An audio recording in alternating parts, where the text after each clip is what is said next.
cuma jadi tempat ritualnya saja. Kemudian kalau masuk ke keraton ada sedikit foso, ada larangan-larangan kalau teman-teman yang perempuan kalau haid tak boleh masuk. Terus kalau yang laki-laki mesti celana panjang, pakai peci. Sementara para turis ini kan asal jadi saja mau celana pendek dengan jadi dibangunlah museum ini untuk lebih mempermudah masyarakat mengunjungi keraton. Kami di Ternate punya salam bunda-bunda, bapak-bapak yang namanya Subaju. Jadi nanti dibalas Jauh Subah. Subaju. Jauh Subah. Jadi Subaju itu sembah Tuhan, menyembah Tuhan yang ada dalam diri tiap-tiap manusia. Kami sangat memuliakan manusia karena menyadari bahwa di dalam manusia itu ada hati. Ya, silakan. Ini Nona Kuni ada tuh, Nona Kuni kiri, Nona ada, dia ada di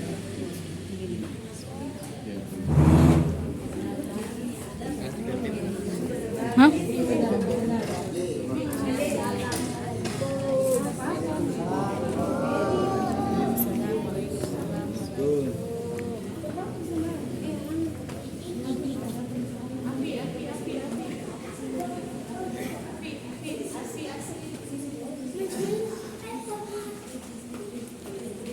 Ya mari, nanti habis baru biar saya kasih dulu.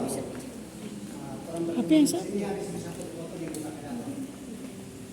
Jadi ini burung heba burung gidi atau burung garuda berkepala dua ini adalah lambang dari Kesultanan Ternate, juga merupakan lambang dari Konfederasi Maluku Utara yang terdiri dari Kesultanan Ternate, Tidore, Bacan, dan Jolo.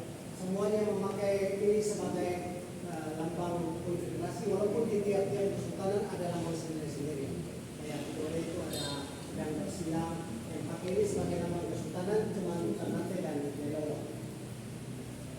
Saya tadi cerita di filosofi. 4 jam di kepala itu melambangkan surat Al-Ikhlas, kemudian 5 sayap di Garuda ini melambangkan salat 5 waktu, 7 bulu kecil di sayap ini melambangkan surat Al-Fatihah, kemudian 8 ekor ini melambangkan keseimbangan. Jadi di Maluku Utara ini bukan cuma ada Islam, tapi juga ada Kristen, bahkan yang tidak beragama. Semua itu dilindungi oleh sayap Garuda yang tidak mengebak tapi menutup. Kemudian bulu-bulu ini bisa diartikan sebagai bala pusung, sekano-kano atau raya.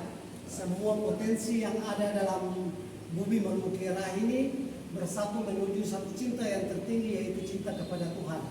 Kenapa hatinya terbalik? Jadi biasanya kan begini, dia terbalik karena dia menuju ke atas. Kemudian nama Limau Gapi ini nama sebelum menjadi Ternate. Jadi sebelum menjadi Ternate dia bernama Zaziratul Mulk atau negerinya raja-raja. Baru menjadi Limau Gapi atau negeri tertinggi atau negeri Ternate, baru menjadi Taranuate yang berarti turun dan kumpulkan, kemudian menjadi Ternate. Ya, kira-kira itu filosofi dari burung Garuda berkepala dua. Dia berkepala dua ini berarti pemimpin dan rakyat itu dalam posisi yang sejajar. Walaupun dia berdiri dalam sisi yang berbeda, tapi dia tetap satu tubuh dan satu hati. Atau kalau masuk di syariat, maka dunia dan akhirat itu harus sejajar, harus seimbang.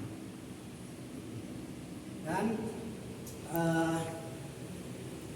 burung gohoi Modopuro Mlidi ini mulai dipergunakan sebagai lambang dari Konfederasi Maluku Utara itu di tahun 1322, yaitu di saat 4 kesultanan 5 tambah Loloda itu mengadakan satu konferensi yang namanya Konferensi Moti di Pulau Moti.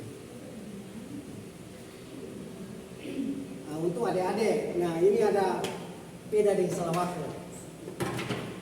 Jadi senjatanya cuma beda dengan Salawako saja, ya. Kalau tombak ini hanya dipakai oleh pasukan yang jaga keraton. Ya. Oke. Kemudian Bapak Ibu ini yang di sebelah ini gamelan ini. Gamelan ini pemberian dari Maulana Malik Ibrahim, Sunan Gresik, salah satu dari Wali Songo itu, kepada Sultan Zainal Abidin di tahun 1500. Kemudian gamelan ini beserta dengan gamelan ini datang juga orang-orang Jawa ke Ternate. Jadi orang-orang Jawa yang datang di Ternate ini dari tahun 1500. Jadi mereka bukan orang baru lagi di Ternate. Kemudian di Kedaton diberikan mereka tempat sebagai Vanira Jawa, Kapita Jawa, Sangaji Jawa. Kemudian di Masjid Sultan mereka diberi tempat sebagai Imam Jawa, Hatib Jawa, Terus begitu juga yang dari Minahasa. Jadi kami di sini di Panakat Kesultanan ada Kapita Minahasa untuk mewakili saudara orang yang dari Minahasa. Itu juga dengan yang dari Sumatera ada Kapita Melayu, Sangaji Melayu. Mereka itu semua masuk ke dalam satu lembaga yang namanya Batu 18. Batu 18 ini berhak memilih dan memberhentikan sultan. Jadi kayak MPR-nya begitu. Itu satu jabatan yang tinggi di Kesultanan Ternate. Jadi dari dulu memang Ternate sudah terbuka buat teman-teman yang dari sekolah. Baik, membuka.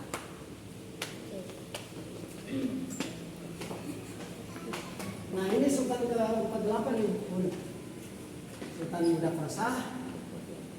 Nanti Bunda bisa perhatikan beliau memakai seragam lengkap, baju pada saat penobatan, kemudian beliau memakai mahkota Ternate. Mahkota ini dia istimewa karena dia bertumbuh rambut, jadi rambutnya memanjang. Yang nanti pada saat Idul Adha 10 Zulhijjah, pada saat jemaah haji mengadakan pemotongan rambut di Baitullah, baru kami mengadakan proses untuk